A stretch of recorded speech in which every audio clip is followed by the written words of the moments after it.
Eu sei que vocês estão esperando o meu vídeo falando sobre o final da parte 6, eu entendo. Mas agora eu decidi que eu vou esperar a parte 7. Steel Ball Run finalmente é uma realidade. E eu gostaria de casar a parte 6 com o início da parte 7. Eu sei, a minha palavra, ela não vale nada pra vocês. Eu preciso reconquistar os meus inscritos. Eu peço mil desculpas. E agora eu acho que depois do lançamento do trailer, chegou o momento de falar um pouco a sério sobre a parte 7. Eu vejo muita gente comentando como Steel Ball Run é algo diferenciado, algo delicioso, e a parte 7 é o melhor mangá de todos os tempos, e eu vou tentar explicar pelo meu ponto de vista o que a parte 7 faz de tão especial para ser essa obra tão cultuada pelos fãs. Então chegou, rapaziada, vou entrar no purim modo sério, sem gracinha, e vamos falar sobre Steel Ball Run. Para explicar o que eu sinto sobre a parte 7, eu vou pegar um arco específico do mangá, Sugar Mountain, e também existe ali o Eleven Man. Mano, aqui vai um resumo rápido, muito rápido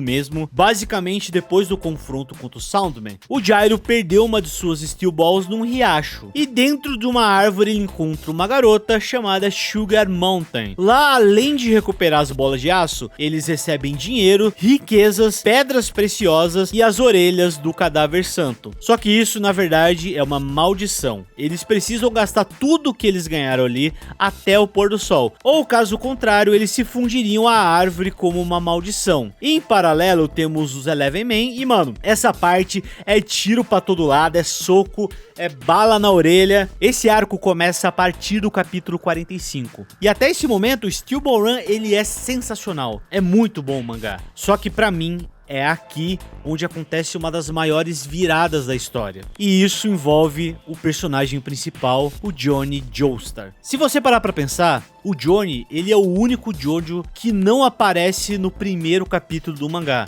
Se você voltar todas as partes anteriores, ou até as partes que vieram depois, o Jojo sempre aparece nas primeiras páginas. Em Steel Ball Run, o capítulo 1 termina com a apresentação do Gyro, mostrando que esse cara aqui ele é diferenciado. Ao fazer o bandido que roubou os $20 da inscrição dele, devolver o dinheiro. E não só o primeiro capítulo, como os primeiros volumes, é o Gyro que assume o papel de protagonista. A primeira etapa da corrida é sobre ele. Os momentos extraordinários desse início são do Gyro brilhando, enquanto o Johnny é mais um narrador, descrevendo o que tá acontecendo. Quando eu comecei a ler o mangá, eu me perguntei quem é o verdadeiro protagonista desse arco. Porque o Gyro é tão incrível que ele rouba a cena. Tipo assim, quando a gente chega no Ringo, eu falei, meu Deus, cara, esse homem é Deus, é uma divindade. Tudo nesse personagem. A motivação nobre pra participar da corrida, a postura, as ações, exala a palavra GOAT. Já o Johnny, ele começa um pouco arrogante a história. Desde o início ficou claro o motivo dele estar ali, entender mais sobre a rotação. O Johnny, ele começa de lado na história e a cada capítulo ele vai sendo puxado mais pro centro do mangá. O Araki já tinha testado muita coisa ao longo das 6 primeiras partes, mas foi na parte 7 que ele refina tudo isso. Por exemplo, a parte 5, que é claro que o Giorno é o protagonista. Só que o Bucciarati, ele é tão grandioso dentro do arco, porque muito que acontece ali, aquela estrutura daquela equipe só existe por causa dele. Pra muita gente, o Bucciarati é o verdadeiro herói da parte 5. O importante aqui é como o Araki conseguiu dar tanta relevância para 2 personagens no mesmo arco. E é mais ou menos isso que ele faz na parte 7. Ele diminui o grupo e decide trabalhar em 2 personagens. E isso tá diretamente relacionado à forma que o Araki quis escrever Steel Ball Run. Convenhamos, em todos os arcos de Jojo, o Araki tem uma fórmula. Todo mundo já conhece a estrutura do mangá. Mesmo assim, dá pra sentir que cada parte tem um gosto diferente. Porque o Araki, ele sabe muito bem como ambientar suas histórias. Cara, mano, eu tô lendo a parte 8. Ela é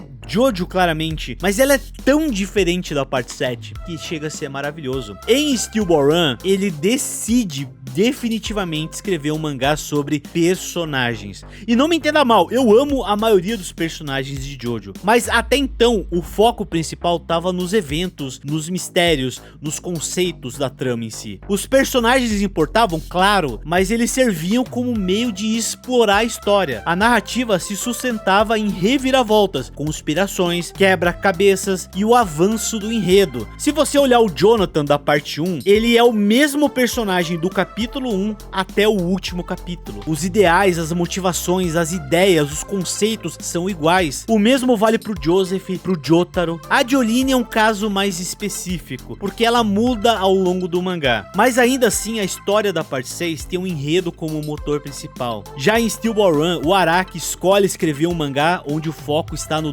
desenvolvimento interno, nos conflitos pessoais. A trama existe para mostrar quem o personagem é, como ele muda e como ele lida com seus dilemas. A jornada externa, as batalhas, as viagens, as missões, ela funciona como uma ferramenta para expor o crescimento, as falhas, os traumas e as virtudes. Assim como eu disse que o Johnny começa de lado no mangá, ele vai indo pro centro da história e isso acontece junto ao desenvolvimento desse personagem. E durante toda a parte 7, dá pra perceber como essa história não só avança, mas como ela também muda os personagens.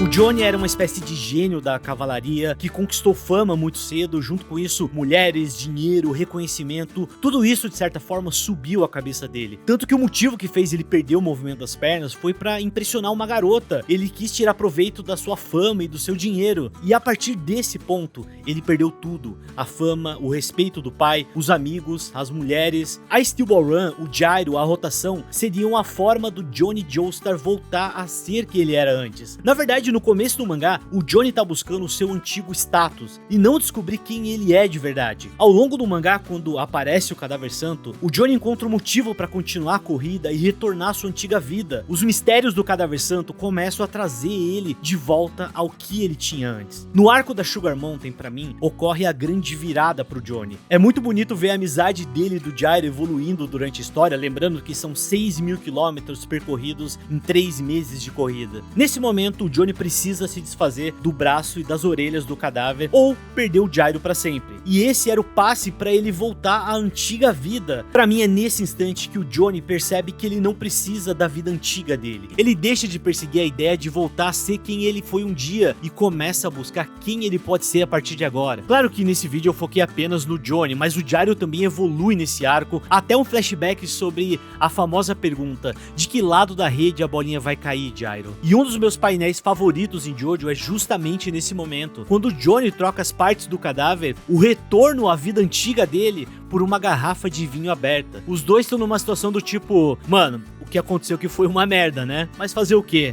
Eles sabem que podem confiar um no outro e pensam tipo, ok, estamos aqui, né? Vamos brindar, podia ser bem pior, né? Eu amo esse painel e eu amo esse momento entre esses dois personagens. Pra mim, o Johnny nunca mais foi o mesmo personagem depois desse momento. E é isso, entre inúmeras outras coisas, que faz Steel Ball Run um dos meus arcos favoritos em Jojo.